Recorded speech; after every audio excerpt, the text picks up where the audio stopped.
How's it going, everybody? Brian here at etrailer.Com. Today on our 2017 Toyota Prius, we're going to be taking a look at and showing you how to install the CURT 1.25" trailer hitch receiver. More often than not, many of our Prius customers plan on using their hitch to carry their bike rack, maybe a light cargo carrier, or even that occasional very light duty towing.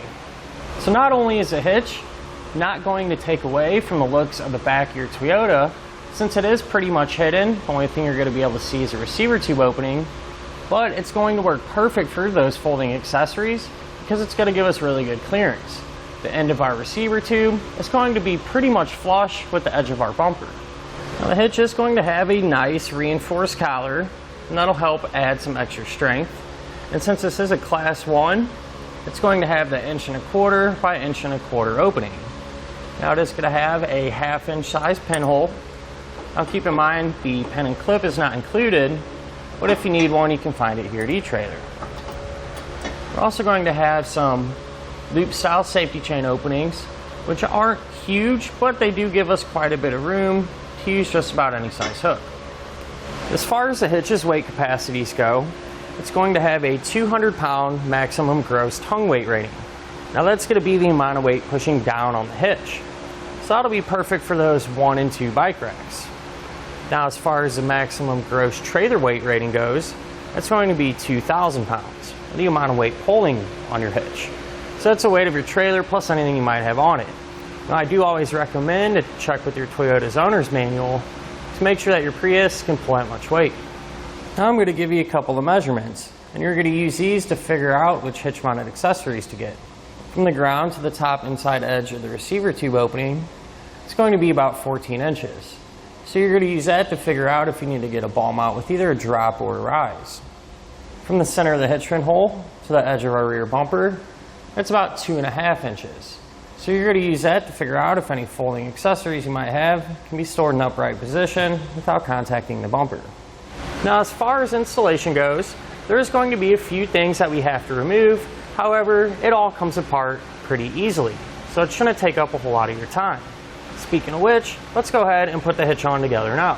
To begin our installation, we're going to be removing our plastic underbody panels here at the back of the car. To remove those panels, there's going to be multiple push pin style fasteners that we need to take out just like this. Now to get these out, you'll take a flathead screwdriver and pry underneath the head of it and kind of work it down away from the base. Then you should just be able to grab it and wiggle it out.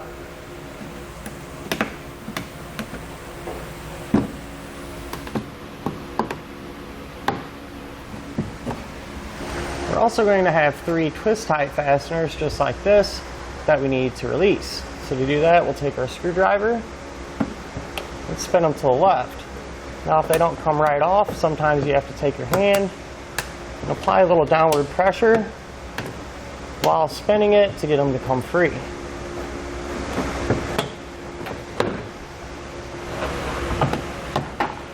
Now with those loosened up, we can just simply grab our panels and work them out from underneath the vehicle. We'll just set them to the side.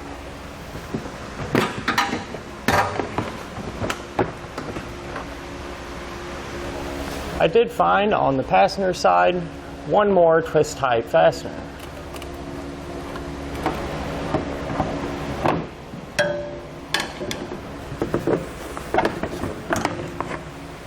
Now to make everything a little easier, if you look on top of our bumper beam, we're going to have some wiring that runs across.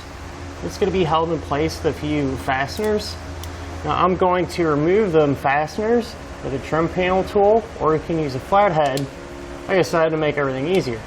Now it's a little tricky to see now, but once we get it all apart, it'll be open, and then we can take a better look at it. We'll get underneath the fastener and just pop it up like that. So you can see these little clips.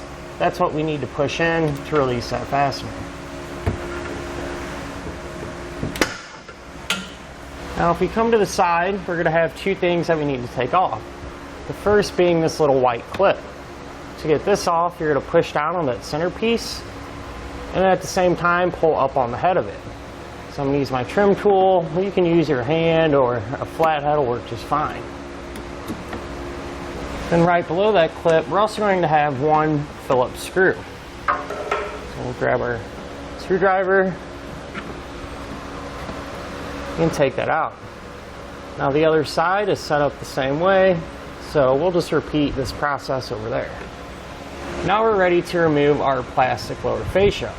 When I get this out, there's going to be multiple clips just like this, holding it along in place along the whole underside of the car. Now you can only visually see a handful of these, so I'll show you how to take these out. You'll use that same technique to get all of them. You'll just take your finger and push down in the center of it simultaneously while pushing outward. And you'll see they'll release just like that.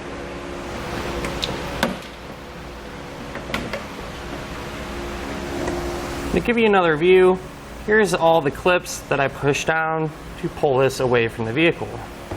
And as far as that wiring goes, now that we can kind of see, that's the fastener, and that's connected into those holes just like that. Now we can remove our bumper beam, and to do that it's going to be the same on both sides. We're going to have 4 bolts holding it in place. So I'll use a 12mm socket to get those removed.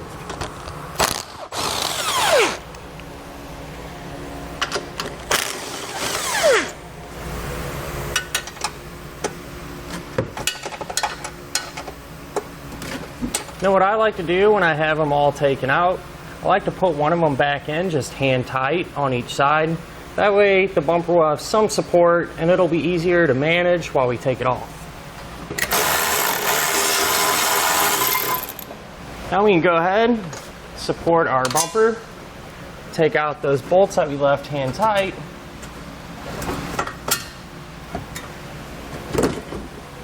And we can remove it from our vehicle. If we flip our bumper beam over, we're going to have a tab on each side that's sticking out like this. Now we need to hammer that down, that way it's sitting at least flush. So I'll just take a hammer and tap it down.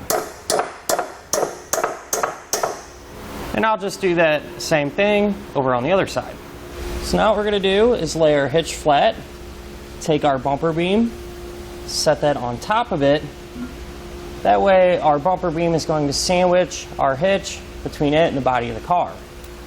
Now with an extra set of hands, we can lift everything into place.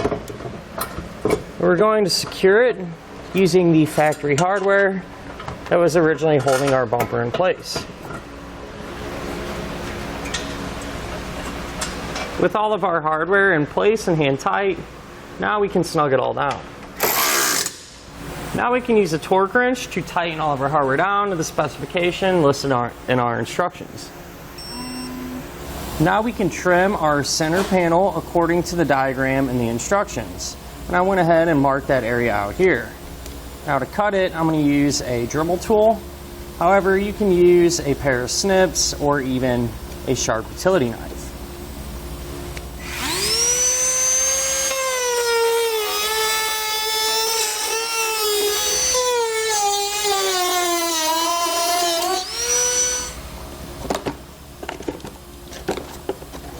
And I'll do that same thing for our driver's side panel.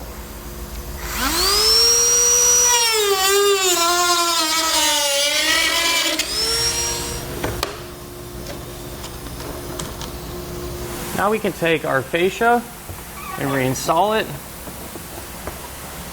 the opposite way that we removed it. We'll just line up our clips and push it into place. And we'll go ahead and reinstall all of our clips and fasteners, and then we can put all of our panels back into place.